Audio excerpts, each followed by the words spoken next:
Muy buenas noches. Sean todos ustedes bienvenidos a esta sesión académica del día martes 14 de junio del 2022. En el marco del Día Mundial del Medio Ambiente 2022, presentamos el ciclo Medio Ambiente, Responsabilidad de Todos. Y el día de hoy tendremos a bien escuchar la conferencia Infraestructura Urbana Sustentable a cargo de nuestro invitado, el ingeniero Salvador Hernández Jiménez. Por lo cual, le solicito a la licenciada Carla Georgina Chávez Pech, nuestra secretaria de esta benemérita institución, que tenga bien a coordinar la sesión de esta noche. Gracias. Gracias, buenas noches. Me permito dar lectura al orden del día. Como primer punto, se realizó la apertura de la sesión a cargo del licenciado Samuel Gómez Luna Cortés, presidente. Ahora, en la presentación del presidium, el licenciado Samuel Gómez Luna Cortés, presidente, el geógrafo Carlos Alberto Zaraco Álvarez, director de la Academia de Ciencias Biológico-Agropecuarias, el ingeniero Salvador Hernández Jiménez, director general de Proyectos de Ingeniería de la Secretaría de Infraestructura y Obra Pública, CIOP, y la de la voz, licenciada Carla Georgina Chávez Pech, secretaria general. A continuación, cedo el uso de la voz al geógrafo Carlos Alberto Zaraco Álvarez para hacer la presentación del conferencista. Buenas noches a todos. El ingeniero Salvador Hernández, originario de la Ciudad de México, egresado de la carrera de Ingeniería Civil de la UNAM, cuenta con diversos diplomados en planeación en la División de Educación Continua de la misma universidad. En 1986 inició actividades profesionales en la iniciativa privada en el área de la planeación de la infraestructura carretera y ferroviaria del país. Ya para el 92 fue coordinador de empresas de consultoría de proyectos de agua potable y alcantarillado en varios estados de la República. En 1998 ingresó al Sistema de Agua Potable Alcantarillado de Jalisco, participando en múltiples proyectos de agua potable alcantarillado para diversas localidades del estado de Jalisco. En el 2005 recibió el nombramiento de coordinador del programa de saneamiento de la zona conurbada de Guadalajara, en el cual fungió hasta el 2016, ingresando en ese mismo año al Ayuntamiento Constitucional de Zapopan como director de proyectos, concluyendo su participación en el año 2018. A partir del 2019 a la fecha, se encuentra a cargo de la Dirección General de Proyectos de Ingeniería de la Secretaría de Infraestructura y Obra Pública del Gobierno de Jalisco, para lo cual le cedo la palabra. Bueno, buenas noches a todos. Un agradecimiento a la Benemérita Sociedad de Geografía y Estadística del Estado de Jalisco, AC, al licenciado Samuel Gómez, a la licenciada Carla Georgina y aquí a Carlos Alberto que se atrevió a invitarme. Más que una conferencia, quisiera hacer hincapié que es una plática, una charla de mi haber como ingeniero, ya un camino correteado de casi 40 años, y hablar particularmente de lo que traemos o de lo que he desarrollado yo en Jalisco, las cosas donde me ha tocado participar. El tema que me comentó Carlos Alberto es infraestructura sustentable, y un tema de sustentabilidad que tiene muchas aristas. Y esta imagen la pedí que se colocara debido a que yo creo que todo lo que queremos es pasar de un lado gris que estábamos viviendo hasta hace 40 años, donde yo empezaba a hacer mis pininos en la ingeniería y donde la palabra sustentabilidad era como las llamadas a misa. Había quien las tomaba en cuenta y quien no. Y ahora obviamente pues lo que queremos es jalar, y a mí junto con las nuevas generaciones me ha tocado esta parte de tratar de llegar a un ambiente claro, ¿verdad? Particularmente con Jalisco, que si hay que decirlo es de los estados a nivel nacional y mundial incluso, que tiene una supremacía en temas ambientales y que de alguna manera la ha llevado a constatar a niveles de políticas públicas.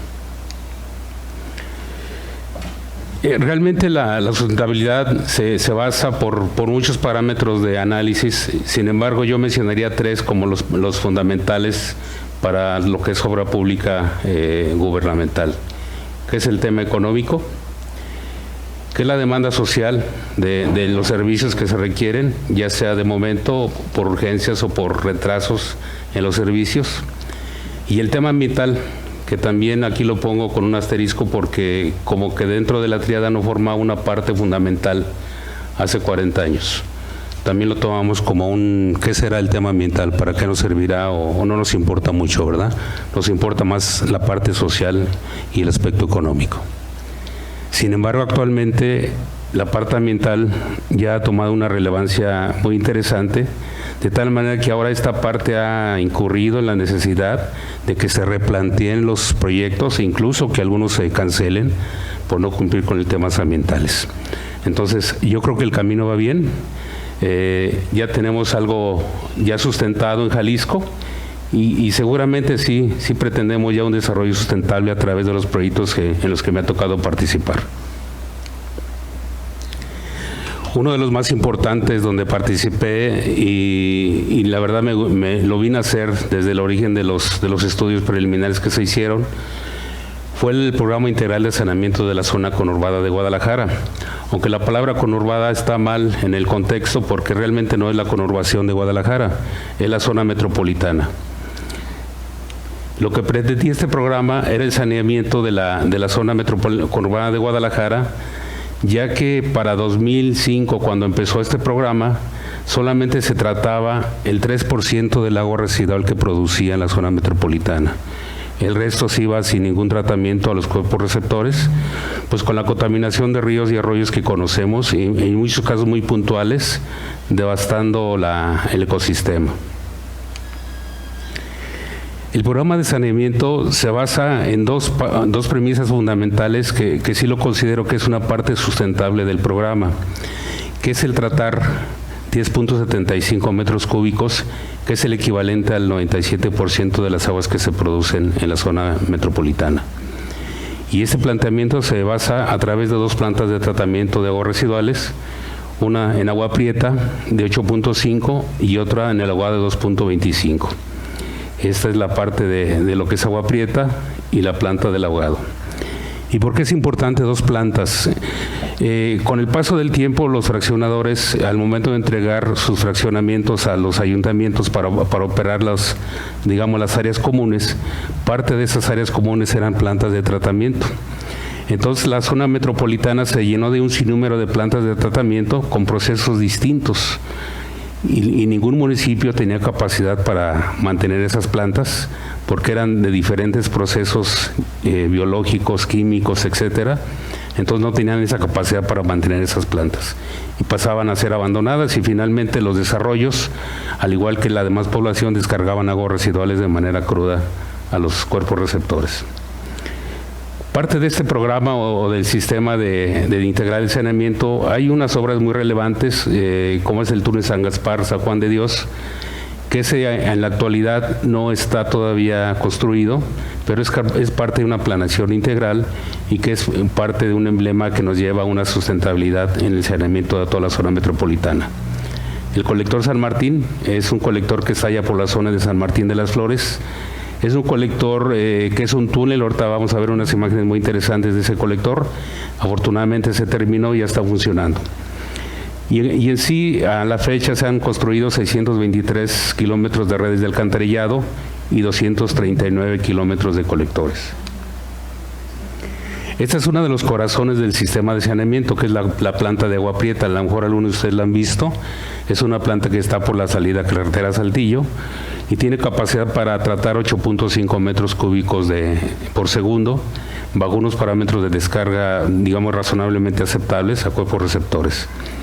Esta planta tiene la facultad y la posibilidad con la Comisión Federal de Electricidad de producir energía a través de agua tratada, ya que antes todo el agua residual que se producía por la población llegaba a este vaso de Comisión Federal y de aquí se descargaba a 400 metros para generar energía. Entonces el planteamiento de la CEA en ese tiempo fue decir a la Comisión, yo te pongo una planta de tratamiento para que tu proceso de producir energía sea más amigable con el medio ambiente y tus equipos tengan mayor durabilidad. pero a cambio me regalas el terreno para yo ponerte la planta. Se llegó a un acuerdo y en un terreno muy pequeño se puso una planta con una capacidad que es la tercera en América Latina, después de una de Chile y Argentina. Esta es la que más capacidad tiene. Y finalmente se descarga el agua del río de la presa Arcediano, adelante de donde está el puente Arcediano. ¿Qué es lo que pasa con esa planta actualmente? Y son de las partes que, aunque son sustentables sus capacidades, no han llegado a ese parámetro de servicio. Actualmente la planta está subutilizada, capta 5 metros cúbicos por segundo y toda tiene capacidad para 3.5, y eso es debido a la falta de infraestructura de captación de todas las aguas de la ciudad para hacerlas llegar a esta planta. Entonces, pues obviamente son procesos que requieren mucha inversión. Afortunadamente en esta administración se está retomando nuevamente el tema de captación de aguas para hacer llegar ahí a la misma las plantas, y bueno, yo espero que eso se continúe para terminar con ese proyecto tan ambicioso que se tuvo allá en 2005. Esta otra planta también seguramente la han visto, o cuando van bajando ahí a las pistas del aeropuerto se alcanza a ver, es la planta del ahogado. Esta es una planta que se construyó primero que la anterior y tiene una capacidad para 2.25. El plan de esta planta era que funcionara 5 años para este gasto, y a partir del 6º año se hiciera un incremento de capacidad paulatinamente de 250 litros por segundo cada 5 años hasta llegar a los 4.75 litros. Esta parte también se dejó de lado por las administraciones que siguieron, y actualmente se pretende echar nuevamente a andar la planta que ahorita produce alrededor de 250, pero realmente lo que baja de la cuenca del ahogado son 4 metros cúbicos por segundo, y por eso vemos que todavía el río Santiago a la altura de Guanagatlán pues sigue la contaminación, porque parte del agua todavía no está ingresando a la planta y se tiene que derivar por falta de capacidad.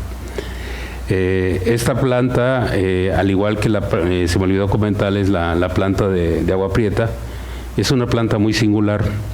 Esta planta produce biogás y produce la energía eléctrica de la planta al 100%. No requiere consumo de energía de Comisión Federal, sino la producción de biogás y energía tiene suficiencia para producir todos los sistemas biológicos que tiene la planta. Para el caso del ahogado, la producción de biogás y la energía es del 75% de lo que produce de energía la planta. De tal manera que son dos plantas que tienen esquemas muy modernos y sustentables. Ahora lo que sigue es ampliar esta planta y seguir con esquema de captación a través de colectores y redes para cumplir con el 100% de captación de esta cuenca. El túnel San Gaspar, por ahí a lo mejor algunos conocen todas las descargas cuando viene uno por el periférico a la zona de ahí de San Gaspar, Osorio, San Andrés, hasta llegar aquí a San Juan de Dios, pues que además de oler muy feo, hay descargas sanitarias en la ceja de la barranca que se vierten directamente al río Santiago. Este es el colector o emisor que les decía que hace falta construir, el cual conducirá sus aguas hasta un túnel interceptor que es de Comisión Federal, y al vaso regulador o a la planta de tratamiento del ahogado. Son de las obras emblemáticas que están pendientes.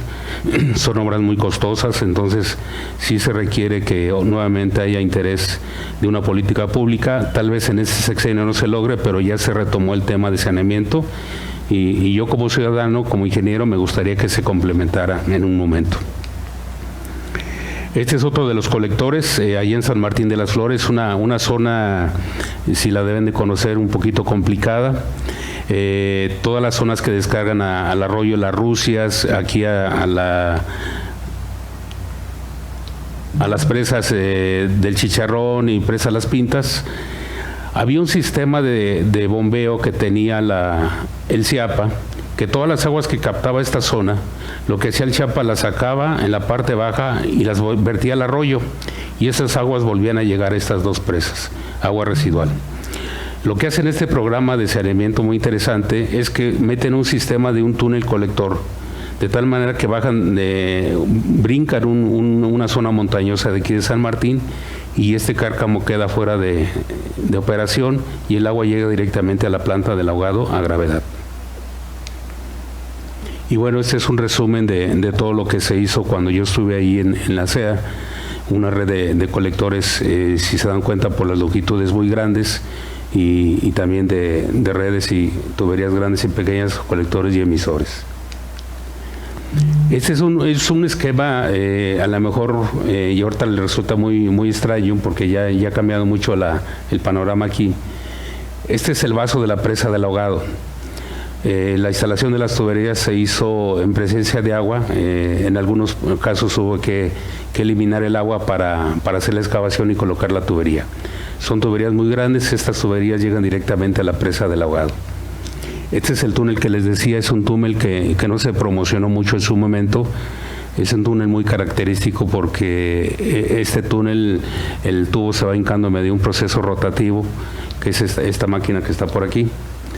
Y es una máquina como la de la línea 3, no más que la de la línea 3 era de 17 metros de diámetro y este es de 3 metros. Entonces con esta máquina ahora damos el suelo, que era roca, y se pudo colocar esta tubería de 250 de diámetro y permitir todo el desalojo de la zona alta de San Martín de las Flores, Las Rusias, Arroyo del Medio, etcétera. Ese es lo que yo viví en Zapopan. Realmente se hicieron proyectos sustentables, no se han concluido, pero la premisa es de que el tiempo y la política pública ha retomado el esquema de saneamiento. Y yo espero que en un momento se concluya. Realmente yo creo que avanzamos, cuando me tocó estar ahí, como al 70% de todo el esquema en lo que eran plantas y colectores, y ahora todavía queda un tramo largo de un 30%, nada más que ahora pues ese 30% vale más que lo que costó el 70%. Es el esquema del incremento de recursos para los programas. En mi paso por Guadalajara hubo esquemas muy interesantes, tal vez no tan grandes como la SEA, pero se hicieron unos programas muy interesantes que le llamaban escuelas con estrella, por ejemplo, unas unidades deportivas, algunos pozos de abastecimiento de agua para zonas que no tenían, un parque ecológico Villa Fantasía muy sui generis, ahorita se los voy a platicar, algunos hospitales, temas de salud. ¿A qué le llamaban en ese programa escuelas con estrella? Y que llamaba mucho la atención y que todo mundo que era director de escuela o tenía el compromiso de una escuela levantaba la mano y decía: yo quiero una escuela de esas. Porque realmente el gobierno del estado, del municipio de Zapopan, se preocupó mucho por tener áreas de convivencia dignas, por tener espacios para degustar o convivir y áreas para tener actividades físicas o académicas de otro tipo, y se empezó a hacer un programa de escuelas que llamaban Escuelas con Estrella, realmente de muy buena calidad, con estos tipos de domos que eran formidable verlos y que realmente los chicos podían tener un espacio para tener actividades cívicas y deportivas bajo una protección de la lluvia y del sol. Estas eran imágenes de las inauguraciones y realmente estos proyectos se han convertido en sustentables. Actualmente tengo entendido que el municipio de Zapopan sigue con este programa y esa es como una ayudada muy grande al gobierno del estado, que también lo está copiando, digamos, de empujar por dos frentes, ¿no? Como todos los municipios lo deberían de hacer, y acortar más la brecha que tenemos de rezago en escuelas.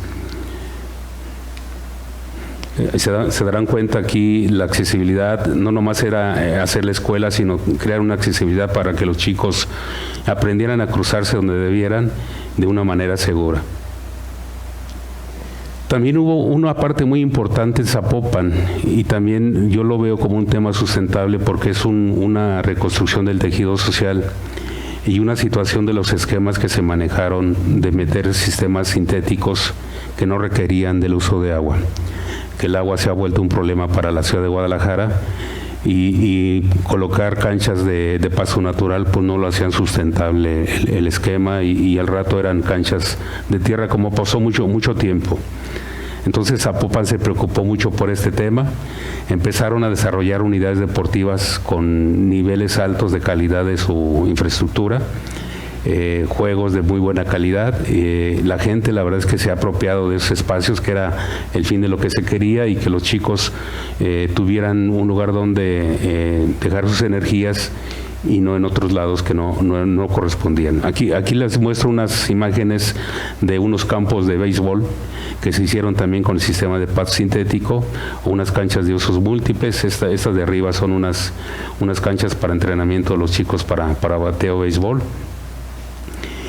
Aquí esta cancha, por ejemplo, en una zona que es la zona de Miramar, que son unas zonas marginadas, tenían canchas de primer nivel con pistas de trote, con áreas de canchas de usos múltiples y pasto sintético, lo que realmente hace sustentable todo el sistema que estaba construyendo Zapopan, porque además son zonas que están cercadas, que están protegidas y no están vandalizadas como antes eran las unidades cuando se retomaban los proyectos originalmente.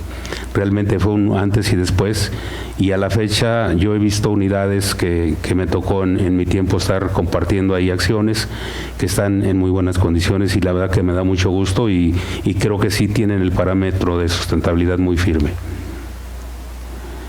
Esta es una unidad que le agarramos mucho cariño aquí, Toño, te acordarás, Toño, es una unidad en una colonia muy marginada, Tabachines. El día que llegamos estaba muy vandalizada y actualmente es una unidad muy hermosa y realmente hay una convivencia cuando antes estaba totalmente vacía y ocupada por gente no grata, ¿verdad? Y ahora ya la gente se ha apropiado de los espacios y finalmente era lo que se pretendía. También en el área del deporte, por primera vez, yo no sé si a ustedes les gusta el fútbol americano, pero aquí el presidente municipal en su momento y un servidor y mi jefe, pues como que nos inclinamos mucho a promover el deporte del fútbol americano, y actualmente tiene una gran auge en Guadalajara este deporte. Entonces construyeron alrededor de, ¿cuántas serían, Toño? Como unas 10 canchas de muy buen nivel, y actualmente así como las ven de bonitas, así están. Entonces realmente han sido proyectos sustentables que siguen vivos y que ha sido un tejido, una ayuda al tejido social muy importante. Las familias, los paseos con los niños.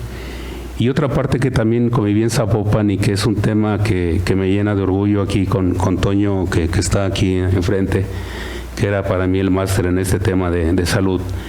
Se hizo un proyecto para arreglar el famoso hospitalito, ¿verdad? Que es el Hospital General de Zapopan, que es un hospital muy interesante porque pocos municipios tienen hospitales de este nivel, que estaba en condiciones muy lamentables.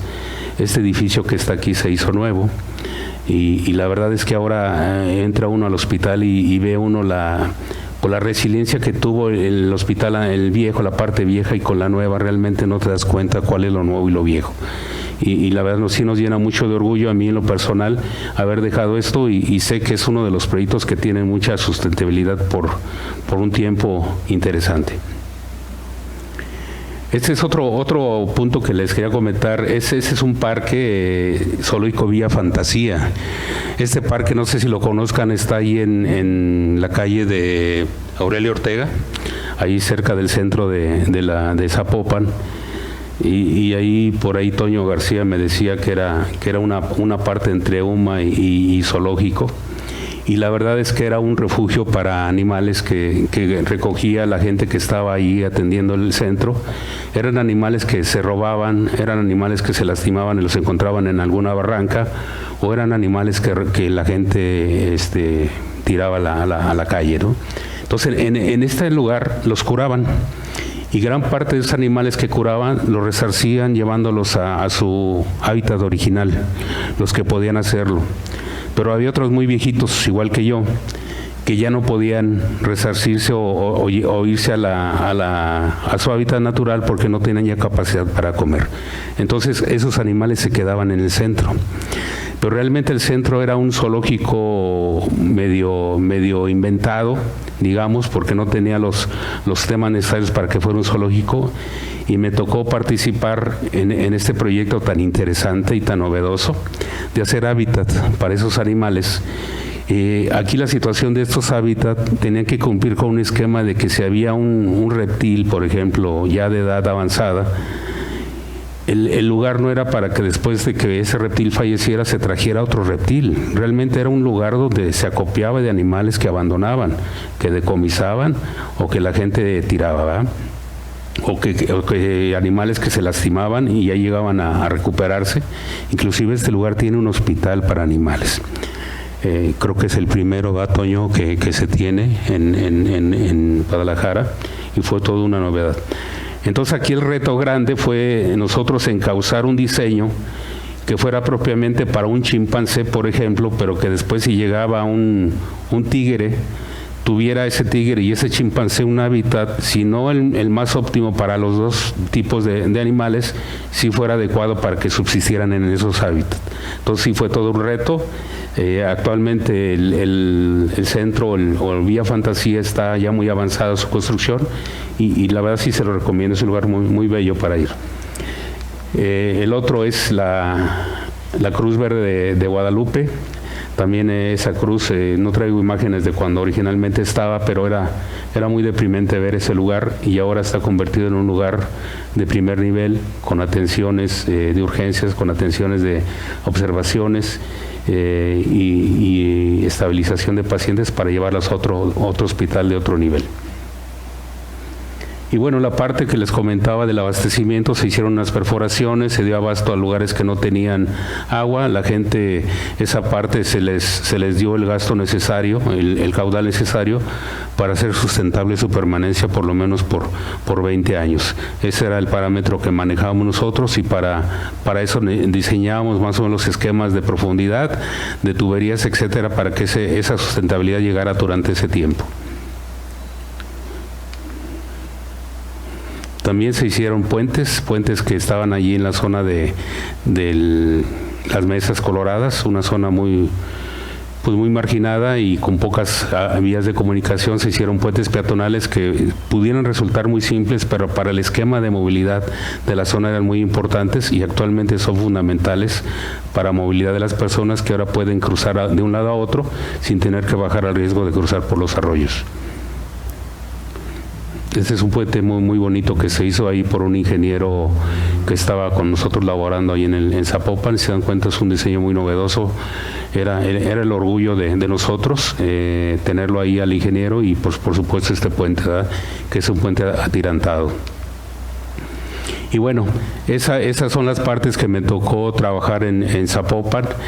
Sí les puedo decir que sí se trabajó a nivel de sustentabilidad de lo que se hacía en todos sentidos, tanto a nivel económico, a nivel social, y el ambiental también se tomó mucho en cuenta. Creo que desde ese tiempo ya el tema ambiental lo traíamos muy esquematizado ahí en Zapopan.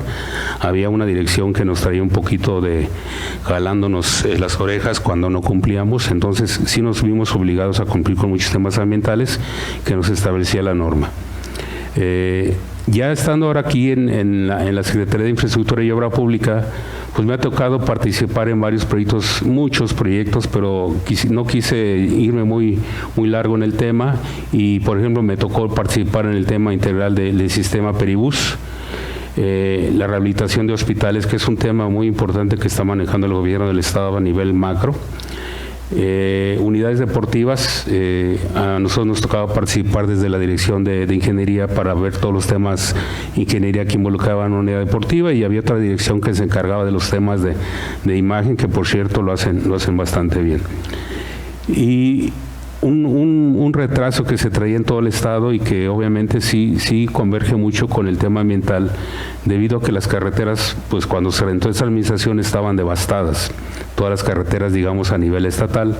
Sí hizo un programa muy ambicioso de conservación, y ahorita les comento un poco más a fondo. Es un esquema muy interesante que al final de la administración va a quedar también con una gran trayectoria de sustentabilidad, que esperemos que las administraciones que vengan continúen con ella.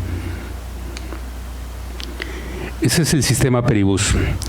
El sistema Peribús es un sistema que se creó bajo una necesidad de conectividad o interconectividad con los sistemas que ya existían. Estos son los esquemas que existían. Esta es la línea 1, la línea 2, que eran las primeras líneas del tren. Ese era el sistema de microcalzada y macrocalzada, de Fray Angélico hasta la zona de la Barranca. Y esta fue la línea 3, la reciente línea 3 que se echó a andar hace un par de años. Pero si se dan cuenta, todas las líneas tienen tramos como que ya no llegan a donde más, ni quien las conecte, como que eran puntas aisladas. Sin embargo, todo el sistema de periférico tiene un movimiento de población muy importante y había que hacer una conexión con esos sistemas para que cualquier persona que viviera en esta parte pudiera llegar al centro sin tener que usar o pagar muy caro el trayecto y hacerlo en tiempos relativamente cortos. Así se crea el sistema Mi Macro Periférico. Aquí es una imagen objetivo de las que hicimos cuando recién el proyecto. Este es uno de los planteamientos que hizo la Dirección de Arquitectura. Es de la estación, los que es el carril confinado del articulado, los carriles de circulación 3 en ambos sentidos, un sistema de camellones con arbolado, que es un tema que les voy a platicar también, porque para hacer estas obras obviamente hicimos por ahí un cambio de fisonomía de todo lo que es el periférico y conllevó a remover algunos sujetos arbóreos. También tiene lo que es las vías laterales con 2 carriles y por aquí se ve de manera muy tenue una línea magenta o marrón que son las ciclovías.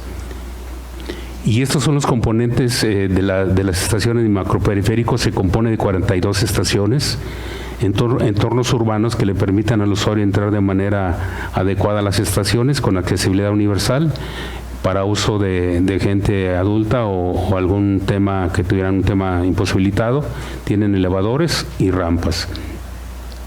Aquí no se ve en la imagen, pero hay unos entornos que sirven para resguardo de bicicletas, para tener zona de lactarios, baños públicos, etcétera, que están anexos a las estaciones.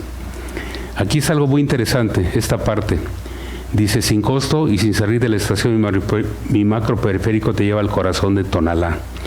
Y uno dice, bueno, ¿cómo es posible que me lleve al corazón de Tonalá si no llega a Tonalá? Si Tonalá está por acá. Lo que pasa es que este sistema tiene un sistema de rutas que el camión, que son camiones sencillos, pueden entrar y salir del carril confinado. Es decir, si uno toma el camión de este lado, puedes llegar a la ruta de mi macroperiférico y meterte al carril confinado. Y no necesariamente tiene que haber una estación de mi macroperiférico para moverse en el sistema de peribús. Entonces el camión entra, se mete, recorre y hace sus ciclos completos, de tal manera que si alguien vive en Tonalá y quiere meter ese sistema, lo puede hacer desde aquí y no tiene que pagar otra vez una vez que llega aquí a la estación terminal. Se me olvidaba comentarles, también hay un sistema que es el tercer sistema a nivel de la República de México. Es el primer sistema de transporte eléctrico que existe aquí en Jalisco. Y se metió como un sistema piloto y realmente ha rebasado las expectativas de lo que se pretendía.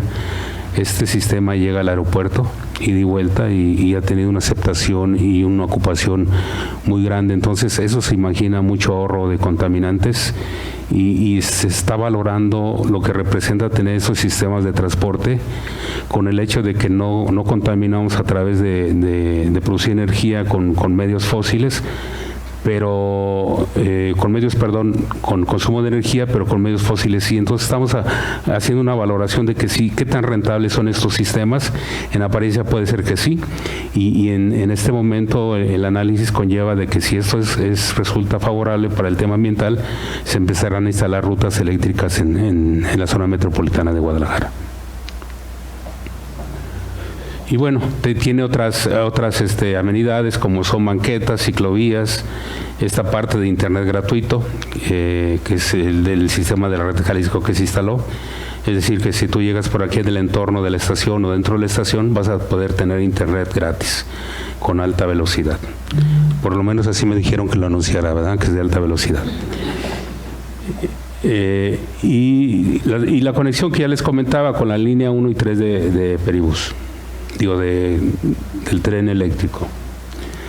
Y bueno, estas son las estaciones. Los autobuses son, la verdad, son muy bonitos, son 42 estaciones.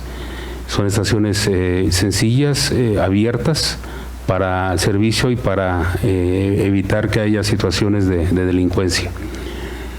Aquí hay una parte muy importante y que es parte de la sustentabilidad de este sistema. Este sistema, además de que se calibrará de acuerdo al número de usuarios como vaya aumentando, se calibrarán los tiempos de entrada y salida de los autobuses para calibrar esa demanda. Pero esa parte de las estaciones no se había dado en un momento. Por eso les comentaba que este gobierno sí ve el tema de sustentabilidad y el tema ecológico muy importante como una parte de política pública. En cada estación se instalaron en las más pequeñas 100 paneles solares y en las más grandes hasta 140.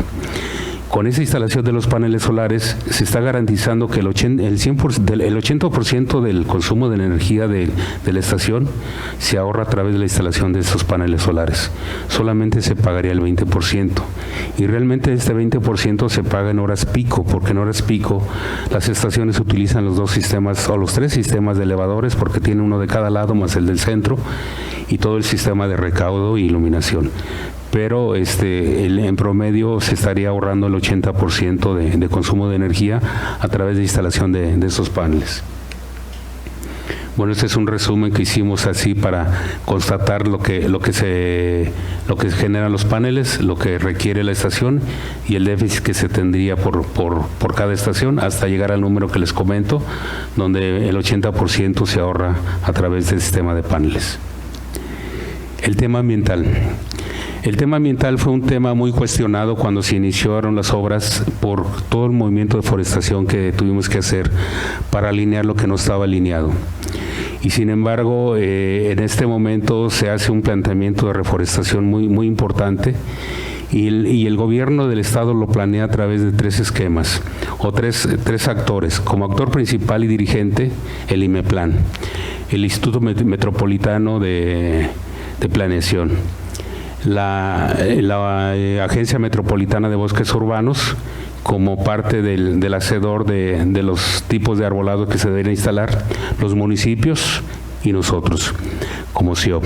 Y quiero recalcar que como gobierno en CIOP por primera vez se tiene dentro de la dirección, dentro de la Secretaría, una dirección de área encargada de estos temas. No se tenía la dirección de sistemas ambientales y resiliencia, que aquí está su director, el geógrafo Juan Ramón, y que él ha tenido la tarea ardua de revisar estos esquemas que cumplan con la normatividad, que cumplan con lo que nos pide la Agencia Metropolitana, que cumplan con los tipos de arbolados, con su tamaño, con su fuste, etcétera. Para este sistema de arbolado se plantearon 3 zonas, o sea, no se instalaron árboles al sinfín de cómo cayera el tema, no, se plantearon 3 zonas. Una zona que son zonas húmedas o semitropicales, que es la zona pegada a la barranca, y otras zonas secas, ¿verdad? Entonces se dividieron en 3 zonas y en función de cada zona se dispuso un tipo de plantación, de tal manera que esta fuera ordenada de acuerdo a ese esquema de microclimas que se dan en la zona, por lo cual tendría que ser muy amigable la instalación de estos árboles y obviamente la posibilidad de vida de ellos era más importante. Entonces el esquema de cuidados que se tuvo para la reforestación fue en el sentido muy bien planeado. Los actores que estuvieron involucrados realmente discutieron mucho el tema, había mucha gente que sabía del tema y al final se concluyeron en tener especies, una paleta de especies endémicas, algunas que nos trajimos de zonas húmedas de acuerdo al tipo de zona que le correspondía, y este fue el esquema de la paleta de arbolado que se instaló de acuerdo a lo que se había planteado para cada zona. Este es un bosque, algunos lo conocerán a lo mejor por las noticias que se dieron cuando se recuperó esta área, que se llama el bosque Colomos 3. Es un bosque que sin duda es un reflejo de un esquema de sustentabilidad ambiental. Y había por aquí un colectivo que era resguardado a capa y espada del tema, y que por muchos años estuvo resguardando las áreas que les permitían resguardar, y después se recuperó esta parte y esta otra, y bueno, ellos ya, digamos, empezaron a resguardar todo lo que era el bosque Colomos 3. Sin embargo, el gobierno dijo, bueno, pues vamos a hacer algo ahí para que la gente se apropie del bosque, conozca el bosque, porque además es un bosque pedagógico. Ahí en la zona del bosque hay unos producción de agua, hay unos nacimientos de agua. Entonces lo que se hizo con esos colectivos, con ese colectivo, fue respetar todas las áreas naturales como fueron los arroyos, todo lo que son los andadores que ya existían donde la gente eventualmente caminaba. Lo único que se hizo fue protegerlos de la erosión, pero con los mismos materiales de la zona. Esta parte que sí fue una parte nueva, pero es una parte que además de tener un aspecto agradable de pasar por el bosque, es un sistema que es un andador peatonal y un paseo ciclista, de tal manera que permite la comunicación de la zona de Santa Cecilia o Las Palmas hasta la zona de Acueducto. Era una parte de comunicación que la gente actualmente la utiliza y lo que quiere decir que nos hacía falta comunicar esta parte con Acueducto de manera muy rápida. Tiene dos entradas, digamos que esta es la principal, la otra es acá en Santa Cecilia. En esta entrada principal hay un motivo de ingreso con baños, hay unas zonas de tranquilidad para disfrute, zonas de picnic que le llamamos, y este puente es un puente muy importante porque anteriormente cuando el bosque estaba semi invadido, había un puente que era muy, muy endeble y cuando había un incendio, los camiones de las pipas para sofocar el incendio les batallaba mucho y tuvieron muchos problemas, incluso hubo incendios que no pudieron mitigar con pipas y lo hacían de otra manera porque no había un paso que les permitiera tener circulación. Entonces fue una de las partes que nos pidieron la gente ahí del colectivo, hacer este puente nuevo. Y todo lo que son los arroyos, son arroyos que se estaban erosionando por la misma velocidad del agua, porque pues ahora los arroyos traen más agua. Al poner impermeables acá con desarrollos habitacionales, bueno, pues tenemos más agua, más rápido y más erosión. Todo lo que hicimos fue hacer una protección a través de sistemas de gaviones para que el trayecto del agua, su transcurso fuera más amable y pudiéramos preservar también los arroyos. Actualmente por aquí Zapopan hizo una presita, le llaman el CIRI, que es una parte de retención de la solución pluvial que se tiene ahí en Avenida Patria, y parte de esos problemas, bueno, una parte queda aquí el agua un ratito en lo que pasa el temporal o el momento de lluvia y después se deja ir suavemente, pero sí es parte de la solución, digamos. Este bosque actualmente tengo entendido que le falta ya nada más construir por parte de Zapopan un puente peatonal que conectará las dos partes del bosque y algunos detalles que tiene ya por parte del Ayuntamiento de Zapopan, de la parte de CIOP, que fueron los caminamientos y las protecciones, ya está concluido. Realmente es un lugar muy, muy hermoso y sin duda es sustentable y amigable con la ecología. Y bueno, este es uno de los componentes y los tres objetivos fundamentales de este bosque, que era conservar los beneficios naturales que nos da la zona, combatir la deforestación, la contaminación y convertirse en un espacio lúdico. Como les decía, es un bosque pedagógico y ahí se dan clases de arbolados, de plantaciones, de cuidados del agua, etcétera. Y bueno, estos son unos aspectos del bosque, de cómo está. Unos son objetivos, unos son de cómo está actualmente y lo que se quiere tener al final del día de este bosque, que la gente se apropie del mismo, pero que conserve sus condiciones de bosque. Aquí la tala fue cero tala, aquí no se taló nada, se aprovechó lo que ya se tenía, digamos, como andadores, no se taló ningún árbol, por el contrario, se hizo una parte de forestación. Y esta parte es bien importante.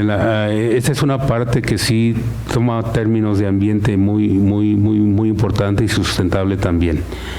Se dio la tarea este gobierno de hacer una rehabilitación de todas las carreteras estatales, una conservación que nosotros le llamamos rutinaria y conservación periódica. Y al final de lo que se trata de estos dos términos es de que se tengan vialidades suficientemente adecuadas para que se transite de manera segura por ellas. Yo creo que algunos de ustedes ya las transitaron y darán constancia que ahí vamos. Se tiene mucho avance, falta todavía, pero lo interesante de este programa es esta parte que dice que al concluir la intervención durante esta administración se dará mantenimiento. ¿Qué quiere decir esto? Los contratos que se hicieron con las empresas no era para que me rehabilitaras el camino y me lo dejaras y después yo lo mantuviera. Los contratos que se dieron era para que tú la rehabilitas y la rehabilitas lo suficientemente bien porque tú la vas a mantener durante los 6 años y al término de la administración me la vas a entregar en buenas condiciones. Y eso es un parámetro muy interesante porque no se había dado. Entonces lo que representa esto es de que la siguiente administración tenga ya unas vialidades adecuadas, con mucha capacidad, rehabilitadas, y que siga retomando el esquema. Ojalá que sea el mismo y siempre tengamos vialidades de buena calidad, por lo menos las que son estatales. Sabemos que la Federación en ese sentido no ha sido muy proactivo, el apoyo ha sido muy básico para todas las carreteras, pero por lo menos como Jalisco, como tema estatal, lo que nos corresponde como responsabilidad, levantar la mano y decir nosotros sí lo estamos haciendo. Y bueno, aquí son de los temas que les comentaba, que era repavimentar, es rehabilitar algunas situaciones, otras protegerlas más, etcétera. Y al final tener puentes, carreteras seguras, señalizadas, y si se dan cuenta no nomás era hacer el pavimento, sino era limpiarlas para tener despejado la visual de quien las transita. Y obviamente pues aquí también el geógrafo Juan Ramón le tocó lidiar con todo el esquema de tener dentro de todos los proyectos que hace la Secretaría el tema ambiental muy por encima de lo que hagamos. Entonces él siempre se encargó de tener todo al día, de hacer reportes, de saber y permitir que nosotros entráramos dentro de la normatividad para hacer los proyectos que diseñamos, y a rajatabla decirnos cuando no lo estamos haciendo bien, y también por ahí los jalones de oreja con él, pero por primera vez se da eso en la Secretaría. Yo nunca había visto un tema así, y la verdad muy agradecido que ahora sí se tome en cuenta el tema ambiental. Y también parte de lo que se ha hecho son hospitales. Hospitales, se han hecho un sinnúmero de hospitales muy interesantes, nomás que quise mostrar porque es un hospital muy importante y que nos llena de orgullo a todos, yo creo que ahí dentro de la Secretaría. Ese hospital, cuando fuimos a verlo, estaba abandonado, estaba semiconstruido, yo creo que estaba construido como el 50%, y otras partes estaban abandonadas y vandalizadas. Entonces el planteamiento que se hizo fue terminarlo, porque la zona lo ameritaba. Es una zona del estado que no tenía un servicio de este nivel y que lo requería urgentemente. Se rehabilitó, se terminó el hospital, pero además instalaron 400 paneles solares. Y estos paneles solares le dan servicio al hospital al 100%, de tal manera que el hospital no consume energía de Comisión Federal. Entre sumas y restas, el hospital tiene sustentabilidad en cuanto a energía. Tiene un helipuerto que le da servicio desde Vallarta hasta este punto. Inclusive desde que se abrió ese hospital está tan bonito por dentro y parece un hospital privado de los más bonitos, que mucha gente se ha venido a atender en ese hospital. Por eso lo quise nombrar, porque este es un hospital comunitario. En Vallarta hay un hospital regional que es más importante, pero este es un hospital tan bonito que la gente viene a verlo, ¿verdad? Y quiere atenderse aquí. Esta es una unidad López Mateos, sí, yo creo que sí la conocen, la que está ahí por Colón y Lázaro Cárdenas. Esta unidad, bueno, pues abandonada realmente. Ahora de los temas que maneja como política pública el gobernador es darle mucha difusión al tema del deporte a través de unidades, y se aventó la puntada de rehabilitar esta unidad, una unidad que estaba realmente destrozada.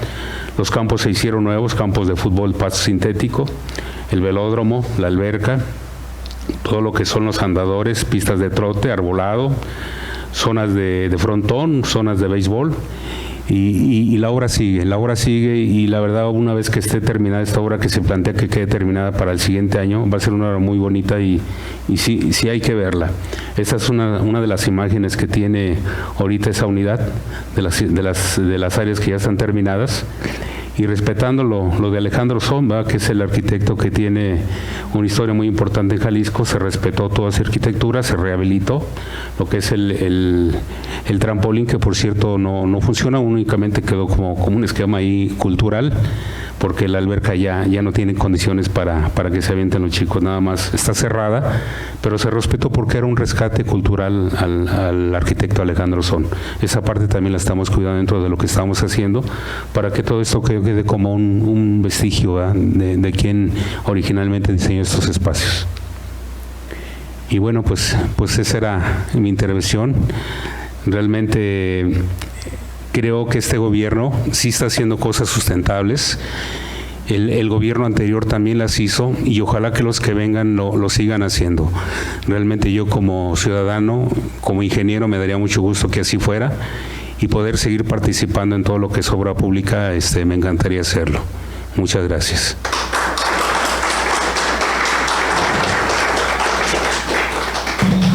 Creo que después de haber escuchado esta extraordinaria conferencia, pues nos queda más claro el compromiso que tenemos, no solamente como ciudadanos, sino sobre todo las autoridades que toman en cuenta estas nuevas medidas que sin duda alguna le abonarán a nuestro beneficio. Y para nosotros creo que es sumamente gratificante que podamos tener ese tipo de información, señor ingeniero, cosa que le agradecemos infinitamente. Ingeniero, un gran esfuerzo extraordinario, contrarrestándose con todo ese afán inmobiliario de construcción de edificios, muchas veces más con el afán de lucro que realmente con una metodología adecuada en la ciudad de Guadalajara. ¿Qué está pasando con esto? Es decir, mientras ustedes están haciendo un gran esfuerzo por la sustentación, toda esta mafia inmobiliaria y a veces en contubernio con el sistema judicial, pues está provocando un grave problema, porque uno ve los edificios y bueno, dicen, vámonos para arriba en vez de extendernos. Sí, pero dales agua, dales drenaje, dales estacionamiento a todos esos edificios. En realidad, ¿qué está pasando desde su punto de vista? Gracias.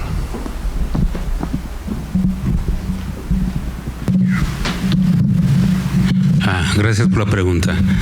Mira, yo creo que no somos ajenos como zona metropolitana como Jalisco de lo que está pasando. Yo creo que esta es una inercia. Inclusive la Ciudad de México tiene problemas más fuertes y yo creo que las ciudades más importantes del país lo tienen. Lamentablemente es una inercia en ocasiones bien llevada, con planeación, pero en la mayoría de los casos no. Y pasa, yo creo que lo que comentaba yo al principio, ¿verdad? Ya cuando tienes que crear algo sustentable, lo haces a través de una necesidad de hacerlo, por falta de agua o de algún servicio. Entonces ya no se vuelve tan sustentable.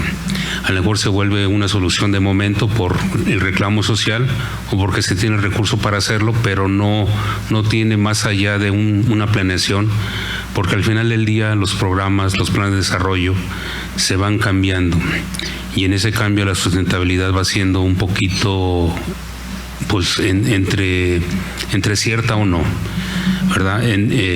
Sí, entiendo, yo creo que lo que comentas lo sentimos muchos en Guadalajara, que no debería de ser.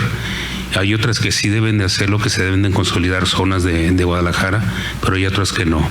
Y lo que está pasando, que se están volviendo zonas abandonadas, llenas de delincuencia. Entonces, yo creo que también la autoridad ya ha sido mucho cuenta de esto, y yo apelo a de que esto se vaya metiendo en una política pública que no se permita.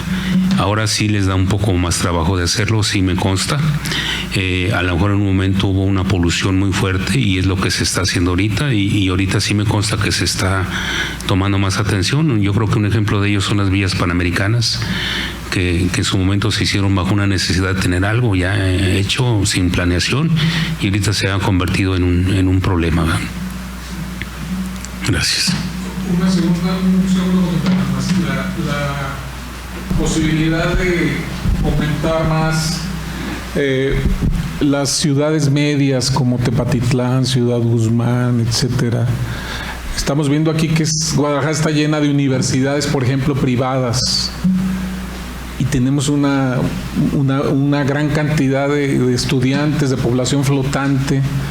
¿Por qué no promover esas universidades, ese gran grupo de gente que migra a Guadalajara a ciudades medias? No sé su punto de vista y su experiencia con respecto a eso. Mira, ahorita hay un programa muy interesante. Hay unos institutos que son los institutos Mario Molina. Son institutos técnicos que dan educación a nivel licenciatura, pero no tienen una rama suficiente de carreras para que los chicos se vayan a todas esas escuelas. Entonces muchas veces los chicos buscan lugares donde tengan lo que ellos necesitan o quieren estudiar, y pues son las ciudades las que los tienen. Aquí hay una universidad de la UDG que tiene una universidad impresionante de carreras, y que esos institutos no lo tienen. Esos institutos se van por las carreras técnicas y no tienen una gama suficiente, ni siquiera de esas. Tendrás 2 o 3, que es el caso de los Mario Molina, y como otros institutos que se han hecho en el estado. Sin embargo, fíjate que creo que esa parte sí está un poquito a crecer. Ya por ahí hay varios institutos nuevos que están haciendo, uno en Chapala, otro en Arandas, y se plantean hacer otros más en la zona de la costa. Entonces yo creo que va un poquito a descongestionar todo lo que se viene de chicos a estudiar a la ciudad, pero sin embargo la oferta de carreras no es suficiente. Yo creo que es una parte de la razón de que la gente se venga para acá.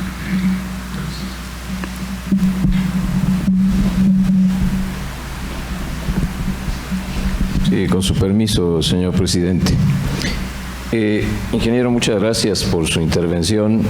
Quiero hacerle una modesta sugerencia, porque usted nos habló de una unidad deportiva, que para nosotros, yo formo parte de la universidad también, y acudimos a esa unidad deportiva. Claro que celebramos, a mí tuve la oportunidad de estar con el gobernador cuando inauguraron la primera cancha, que le pusieron pasto artificial. Y claro que las obras que se están desarrollando ahí las conocemos. Nos dio alegría, insisto, porque la comunidad universitaria que va ahí a ejercer su tarea deportiva, tenemos en ella 47 años haciéndolo. Y cada día, y esa es la sugerencia, que usted que está cerca de la autoridad, pueda hacerse una valoración que tiene que ver con un drama, porque es un drama. Adentro de la unidad hay un espacio donde está la policía, fíjese bien, ahí hay un espacio de la policía. Y sin embargo, toda la unidad deportiva es un nido de delincuencia, que hemos padecido gravemente, llegar hasta el secuestro. El último escándalo que estuvo a punto de ocurrir, afortunadamente apareció el muchacho, se dio adentro de la unidad deportiva. Y esto, ¿por qué se lo platico? Porque qué maravilla que están haciendo alberca, que están haciendo todo lo que usted quiera para que luego vuelva a caer en manos de la delincuencia. Allá adentro se consume droga, allá adentro se traspasa la droga, en fin, todas las barbaridades que usted pueda conocer se hacen adentro de la unidad. Y no pasa nada, allá adentro está un cuerpo policíaco. Allí tiene sede, incluso. Eso también se lo contamos a las autoridades, pero ahora que está usted y que estamos aquí en nuestra casa, la benemérita institución, ojalá que usted sea un excelente conductor, porque es una entidad pública, es un servicio público que le están invirtiendo una gran cantidad de millones de pesos, usted lo acaba de decir, entre todo lo que nos acaba de presentar, y sí estimamos que vale la pena que integralmente se analice la problemática. Ojalá. Y felicidades, señor ingeniero. Muchas gracias. Muchas gracias. La Benemérita Sociedad de Geografía y Estadística del Estado de Jalisco, Asociación Civil, institución científica y cultural instalada el 27 de septiembre de 1864, otorga el presente reconocimiento al ingeniero Salvador Hernández Jiménez por su participación en las actividades organizadas por esta institución en el marco del Día Mundial del Medio Ambiente 2022, dentro del ciclo Medio Ambiente, Responsabilidad de Todos, con la conferencia Infraestructura Urbana Sustentable, misma que se llevó a cabo en las instalaciones de nuestra casa sede, cumpliendo así con el objetivo fundamental de esta benemérita institución, que desde su fundación ha sido el estudio y la divulgación de la ciencia y la cultura. Guadalajara, Jalisco, a 14 de junio del año 2022, firman al calce el geógrafo Carlos Alberto Zaraco Álvarez, director de la Academia de Ciencias Biológico-Agropecuarias, la licenciada Carla Georgina Chávez Pech, secretaria general, y el de la voz Samuel Gómez Luna Cortés, presidente.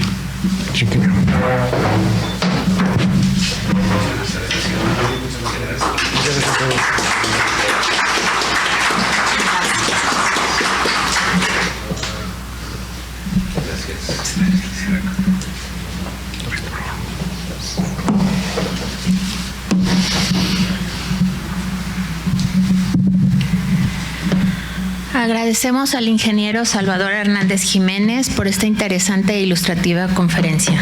También agradecemos la presencia de la licenciada María del Pilar Sánchez Alfaro, expresidenta, de los directivos, socios e invitados. Gracias por acompañarnos.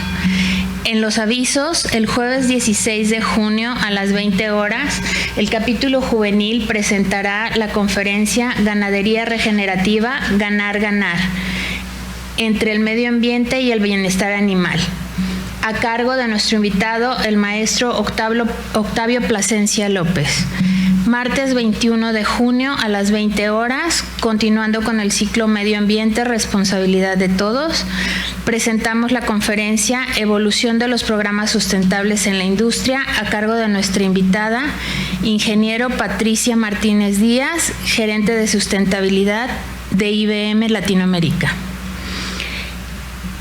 A continuación los invitaremos a un brindis y por último cedo el uso de la voz a nuestro presidente para la clausura de la sesión. Muchas gracias por habernos acompañado y siendo oficialmente las 9 de la noche con 1 minuto, damos por concluidas las actividades académicas de esta noche. Los invitamos también a departir un brindis con nuestro invitado para poder seguir abordando estos temas que sin duda alguna son de interés para todos los ciudadanos. Muchas gracias, muy buenas noches.